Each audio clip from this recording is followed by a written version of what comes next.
अस्सलाम वालेकुम, मैं हूँ इरम। कुकिंग बाइट्स में आपको वेलकम करती हूँ। आज बनेंगे बेकरी के बहुत ही स्पेशल जैम वाले बिस्किट। ओवन और बटर के बगैर सिर्फ एक अंडे से ढेरों मज़ेदार बिस्किट जो आपकी शाम की चाय का मज़ा दोबारा कर देंगे। अगर आपके घर में भी रोटियां पकाने वाला तवा मौजूद है तो सिंपली उसी तरह पर ये बिस्किट बनाएंगे। चलिए शुरू करते हैं। बिस्मिल्लाहिर्रहमानिर्रहीम। मज़ेदार जैम वाले बिस्किट बनाने के लिए सबसे पहले ड्राई इंग्रेडिएंट्स को छानेंगे। बाउल में डालेंगे 1 कप मैदा, हाफ कप इसमें गंदम का आटा शामिल करेंगे जिससे हम घर में नॉर्मल रोटी पकाते हैं। बिस्किट के बेकरी जैसे बेहतरीन कलर के लिए 2 टेबल स्पून इसमें कस्टर्ड पाउडर शामिल करेंगे। आप चाहें तो फूड कलर भी इसकी जगह पर डाल सकते हैं। Half tea spoon baking powder डालने के बाद 2 पिंच इसमें नमक शामिल करके ड्राई इंग्रेडिएंट्स को छानेंगे।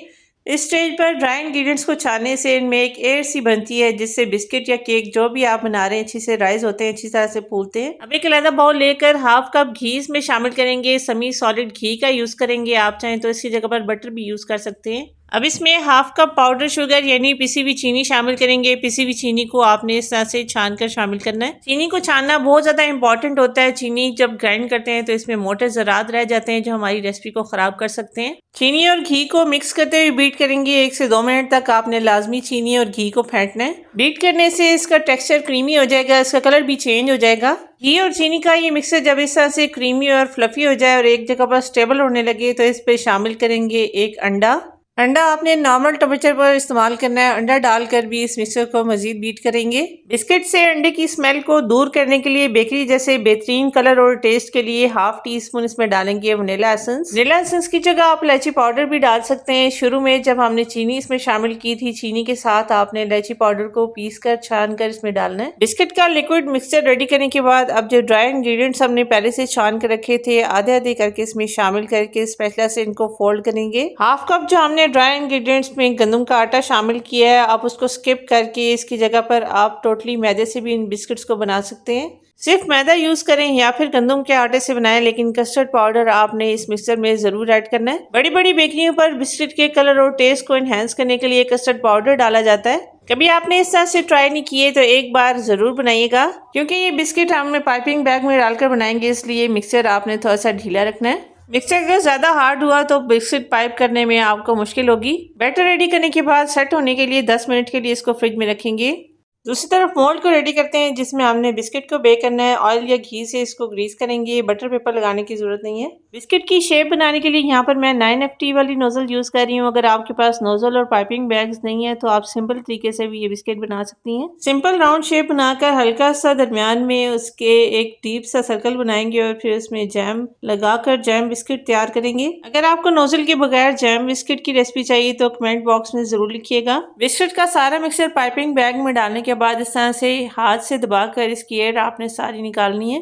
अगर आप इन बिस्किट्स के लिए पतला वाला पाइपिंग बैग यूज करें तो आपने पाइपिंग बैग को डबल कर लेना ताकि इसकी एक थिक सी लेयर बन जाए। अक्सर ये बिस्किट जब बनाए जाते हैं तो पाइपिंग बैग बार बार फट जाता है। उसको सोल्यूशन यही है कि आपने ये जो बैटर है ये थोड़ा सा पतला बनाना है। ज़्यादा बैटर हार्ड होगा तो फिर पाइपिंग करने में आपको मुश्किल होगी।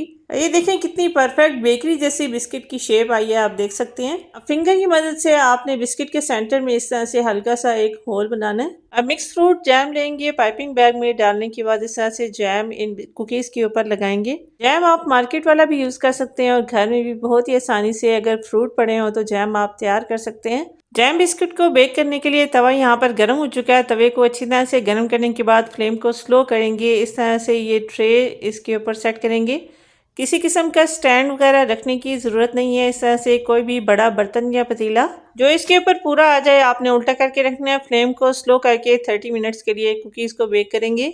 जैम बिस्किट की दूसरी ट्रे भी मैंने रेडी कर लिया है। थोड़े से मिक्सर से ढेर सारे जैम बिस्किट तैयार होंगे इंशाल्लाह ताला। बिस्किट की दूसरी ट्रे को पतीले में बेक करते हैं। कोई भी स्टैंड या स्टील का बर्तन रखने के बाद इस तरह से बिस्किट की ट्रे के ऊपर सेट करेंगे। पतीले को आपने 15 मिनट पहले गर्म करके फिर आपने इसके अंदर बेकिंग करनी है। फ्लेम को स्लो करके कपड़े का दम लगाते हुए 30 मिनट्स के लिए इन बिस्किट्स को बेक करेंगे। माशाल्लाह बहुत ही कम टाइम में बहुत ही अच्छी तरीके से ये बिस्किट पतीले में बेक हो चुके हैं। आप देख सकते हैं कितना अच्छा कलर इन पर आया है।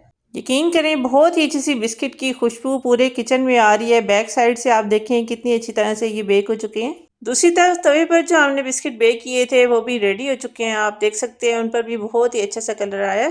कस्टर्ड पाउडर से इन बिस्किट्स का कलर भी बहुत ही अच्छा आता है और टेस्ट भी इनका बेकरी जैसा होता है। आप जरूर ट्राई कीजिएगा। बिस्किट को अच्छी तरह से ठंडा करने के बाद बेकिंग ट्रे से निकालेंगे, वरना गरम गरम बिस्किट अगर निकालें तो ये टूट भी जाते हैं। ना ये सोगी होंगे ना ये नरम पड़ेंगे, पड़े पड़े और ज्यादा क्रिस्पी और टेस्टी होते जाएंगे। इन कुकीज को बनाकर आप इकट्ठा एयर टाइट जार में डालकर मेहमानों के लिए स्टोर भी कर सकते हैं। यहाँ पर अपने व्यूवर्स अपनी प्यारी बहनों से रिक्वेस्ट करूंगी, रेसिपी जरा सी भी पसंद आए तो लाइक जरूर कीजिएगा। चैनल पर पहली बार आए हैं तो सब्सक्राइब कर लीजिए। जज़ाकल्लाह।